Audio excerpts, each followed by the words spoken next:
दोस्तों, अगर बाबर और रिजवान की स्लो बैटिंग से ज्यादा अगर किसी ने हाल के समय में पाकिस्तान क्रिकेट का सबसे ज्यादा नुकसान किया है तो वो है क्रिकेटर से यूट्यूबर और फिर पीसीबी चेयरमैन बने रमीज राजा ने। इमरान खान के प्रधानमंत्री बनने के बाद रमीज को पीसीबी में इतनी ताकत मिल गई थी कि उनसे संभाली नहीं गई। उनका पूरा टेन्योर कंट्रोवर्सी से घिरा रहा। क्यों पाकिस्तान क्रिकेट रमीज राजा को भूलना चाहेगा और ऐसा क्या किया है रमीज राजा ने?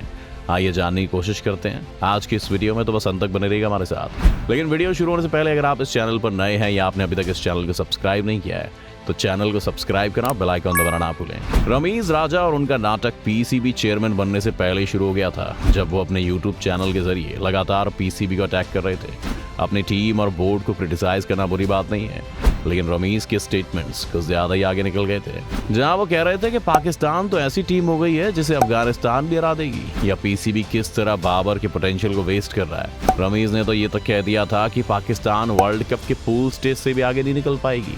इन कमेंट्स ने उन्हें मीडिया में काफी अटेंशन भी दी और बाद में उनकी और इमरान खान की आपस में कुछ साठगांठ भी हो गई थी। जैसा कि आप जानते ही होंगे कि पीसीबी में क्रिकेट डायरेक्टली प्राइम मिनिस्टर के ऑफिस से चलाई जाती है और इसीलिए इमरान खान ने भी यहाँ इंटरवीन। बाद में आई रिपोर्ट से पता चला कि इमरान खान ने जब एहसान मनी को पीसीबी का चेयरमैन बनाया था तब वो इतने खुश नहीं थे और अब उन्हें नया कैंडिडेट मिल गया है। उन्होंने एहसान से कहा कि वो रमीज को वाइस चेयरमैन अपॉइंट कर रहे हैं ताकि वो एहसान का टेन्योर खत्म होने के बाद उनका पद ले सके। लेकिन एहसान को समझ में आ गया कि पीसीबी को तो रमीज को ही चलाना है, इसीलिए उन्होंने सीधा इस्तीफा दे दिया। रमीज को चेयरमैन घोषित कर दिया गया। चेयरमैन बनते ही रमीज ने अपने तुगलकी फरमान जारी करने शुरू कर दिए और T20 वर्ल्ड कप के स्क्वाड को बदल दिया, बिना कैप्टन या कोच से कोई भी डिस्कशन किए हुए। बाबर ने जब इस बारे में रमीज से बात करनी चाही तो उसे क्रिकेट पर फोकस करने के लिए कहा गया और इस बीच कोच मिसबाह उल हक और वकार यूनिस ने भी रिजाइन कर दिया।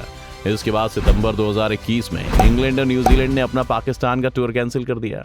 इस पर भी रमीज का गुस्सा फूट पड़ा।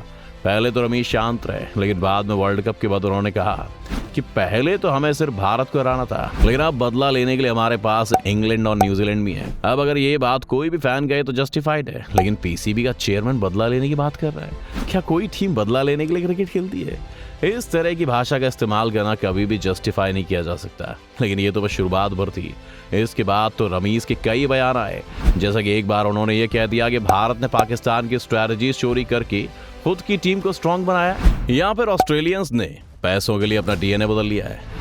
अपनी खुद की मैनेजमेंट को भी रमीज ने कभी नहीं बख्शा और वहां से भी इस तरह की खबरें सामने आती रहती है कि रमीज का बर्ताव उनके साथ अच्छा नहीं है। 3 अक्टूबर के दिन हुई एक मीटिंग में रमीज ने यह तक कह दिया कि बोर्ड के पास पैसे नहीं है, इसलिए पैसे बचाने की जरूरत है। एसी मत चलाओ, लाइट मत चलाओ, कम चाय पानी पीना शुरू कर दो। इसी के साथ वो लगातार बिजनेस कम्युनिटी से डिमांड कर रहे थे कि किस तरह पाकिस्तान क्रिकेट को फाइनेंशियल सपोर्ट की जरूरत है। लेकिन इस पॉइंट को भी सामने लाने के लिए रमीज ने भारत को ही टारगेट किया। उनका कहना था कि पीसीबी की 50% फंडिंग आईसीसी से आती है और आईसीसी की 90% फंडिंग बीसीसीआई से आती है, इसलिए इंडियन गवर्नमेंट जब भी चाहे उनका पैसा रोक सकती है, जबकि भारत ने ऐसा कभी कुछ करने की कोशिश नहीं की। इसके बाद भी उनके हमले नहीं रुके। उन्होंने ये तक कह दिया कि भारत आईसीसी को कंट्रोल करता है और आज किसी भी देश के बोर्ड में इतनी हिम्मत नहीं है कि वो भारत को पलटकर जवाब दे सके। याद रखिए, ये बात पीसीबी का चेयरमैन कह रहा है। रमीज का नाम तब भी कंट्रोवर्सीज में शामिल हो गया जब उन्होंने कहा कि एक इन्वेस्टर ने उन्हें ब्लैंक चेक देने का वादा किया है और अगर पाकिस्तान भारत को वर्ल्ड कप में हरा देता है तो। जब पाकिस्तान हार गया तो सोशल मीडिया पर कई लोगों ने उनके मजे लेते हुए पूछा कि मिल गया ब्लैंक चेक या नहीं। लेकिन रमीज राजा का बड़बोलापन यहाँ भी खत्म नहीं हुआ। उन्होंने तो यहाँ तक बयान दे दिया कि उन्होंने बाबर आजम को बताया था कि रोहित शर्मा को किस तरह मैच में आउट करना है और किस तरह वही टीम की स्ट्रैटेजीज में इन्वॉल्व है। बात साफ थी, रमीज को अटेंशन पसंद थी, उन्हें हमेशा ही खबरों में बने रहना था।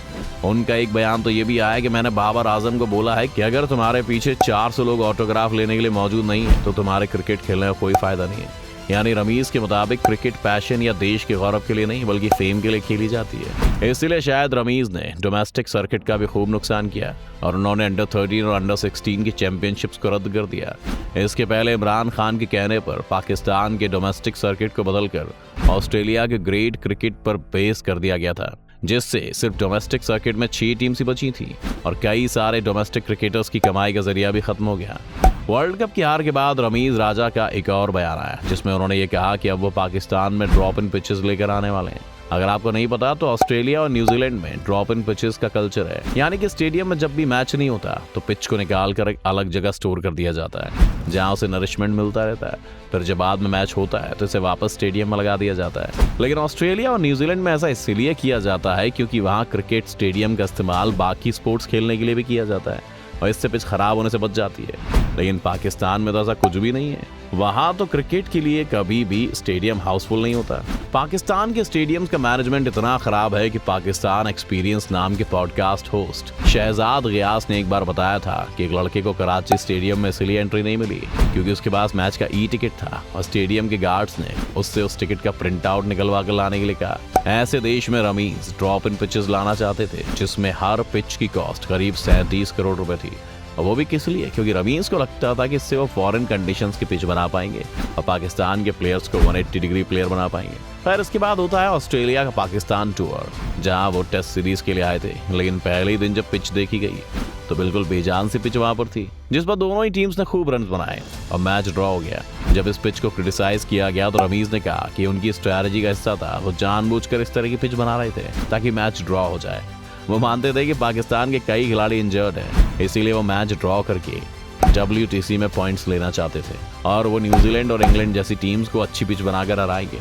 आपने कभी इस तरह के बयान सौरव गांगुली से नहीं सुने होंगे, पर अब पाकिस्तान तो पाकिस्तान है, क्या कर सकते हैं। खैर वो ये सीरीज भी ड्रॉ नहीं कर पाए तो बाद में इंग्लैंड ने उनका क्या हाल किया ये तो हम सब जानते ही हैं। पाकिस्तान की पिचेस इतनी फ्लैट थी कि उस पर कोई फिसल सकता था। कई यूजर्स ने तो ये भी जोक किया कि काश ऐसी हमारे देश की सड़कें होती। रमीज राजा के एक्शंस को कई सारे फॉर्मर पाकिस्तानी प्लेयर्स ने भी काफी क्रिटिसाइज किया और उन्हें एक तानाशाह बताया गया, लेकिन उन्हें कोई फर्क नहीं पड़ा।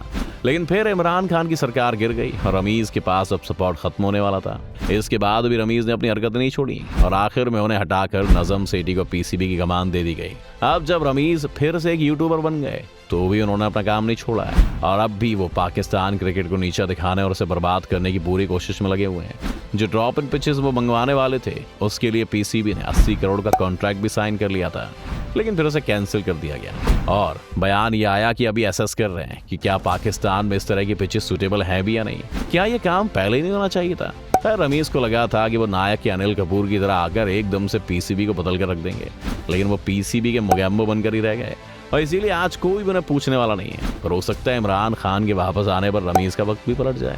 खैर आपको क्या लगता है, क्या पाकिस्तान के क्रिकेट और पॉलिटिक्स का मिक्स होना उन्हें बर्बाद कर रहा है? हमें कमेंट्स में जरूर लिखें। उम्मीद है आपको आज की इस वीडियो से काफी कुछ नया सीखने को मिला होगा। अगर आपको वीडियो पसंद आई तो वीडियो को लाइक करें और अगर आप इस चैनल पर नए हैं तो जाने से पहले से सब्सक्राइब करना भी ना भूलें।